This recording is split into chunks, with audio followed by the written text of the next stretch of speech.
This is Huitlacoche, and today we're going to be making a Huitlacoche quesadilla, which I've learned is a very classic way to use this amazing fungus. This is a fungus that grew on one of the ears of our corn, and we're very excited because the conditions that allow for this fungus to grow is very particular. We grew this corn from fall through winter and now into spring. And during this past growing season, we had a lot of rain. That rain splashed fungus spores into the air, and the conditions allowed it to grow on one of the ears of our corn. This, in the past, before this fungus made it onto the culinary scene, was not a thing that you would be excited about finding. It goes by another name as corn smut, and the word smut has a very negative connotation. When you found it, you would be very disappointed and about losing your crop of corn and throw it out. But these days, if you discover it, you're actually very gleeful because this is a delicacy. And today we're going to be cooking it up and trying it for the first time.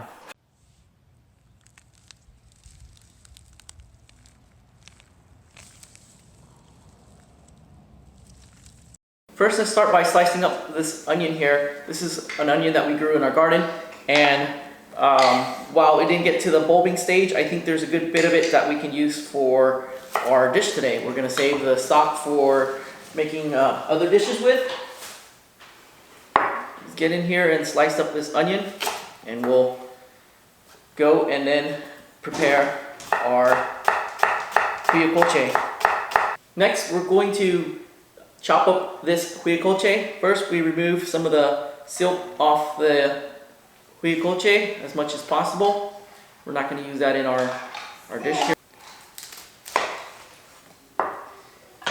This cross section where you have a lot of the black spots, and it's nice in that it adds color to the dish, so it's a good way to season and also add a little bit of contrast to your dish.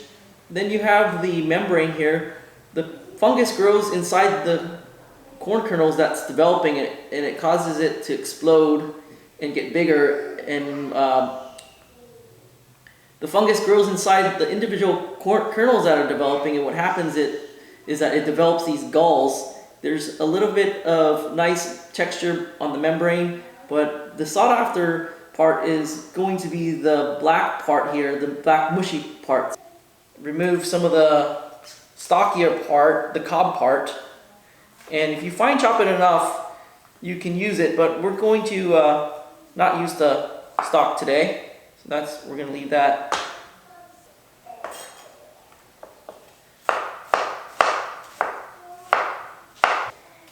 We want to chop this as finely as possible, or thinly as possible, since we're going to be putting it in a quesadilla. If we were going to make it a taco, then we can coarse chop it so that you can have more texture and feel when you bite into it. But for our quesadilla today, we're going to thinly slice it.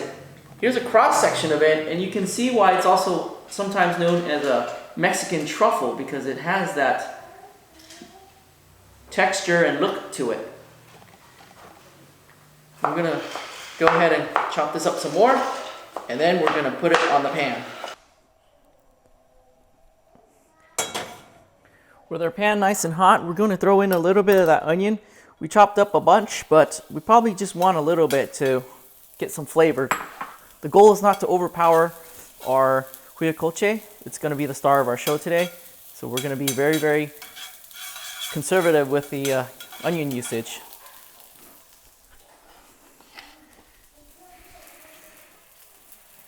In goes our huitlacoche.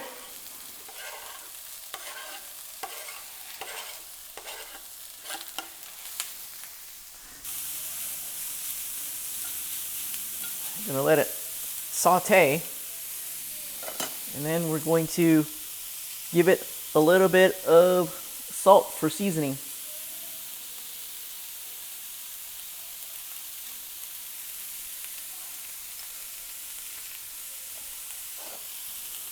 Give it a mix. It looks like our huitlacoche has cooked down a little bit, so we're going to set it aside, and then we're going to start our quesadilla. We're gonna move this heat to a little bit high, get this pan nice and hot. And first thing we need is our first corn tortilla. We're gonna set that in there. Put some cheese on here.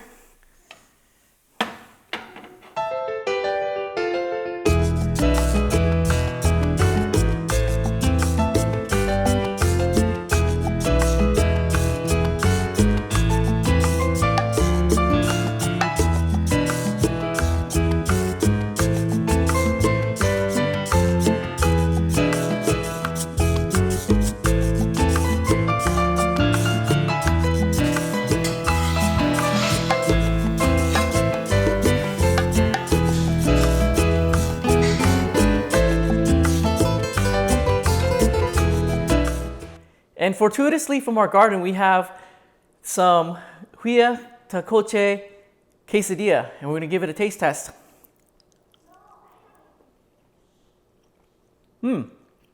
It's quite good. The black portion that we saw earlier, that's actually very, very grainy. It's like very, very tiny, tiny grains. And what happens when you bite into it is that it pops between your molars. The membrane part actually has a lot of that raw corn flavor in it still. So it's got two ways to impress you texturally. And as far as taste, it has that earthy taste that people speak of, and it is actually quite pleasant. So we hope to find this in our garden again in the future, and maybe then we'll be able to make that chicken tortilla soup with it, because this is a nice derivative if you have a lot of corn tortilla. Which we have some of that extra. I think we're going to do that later tonight, but unfortunately we won't be able to make that video for you today. So let's hope that we will be lucky again next time, find some of this in the garden, and we'll make that chicken tortilla soup.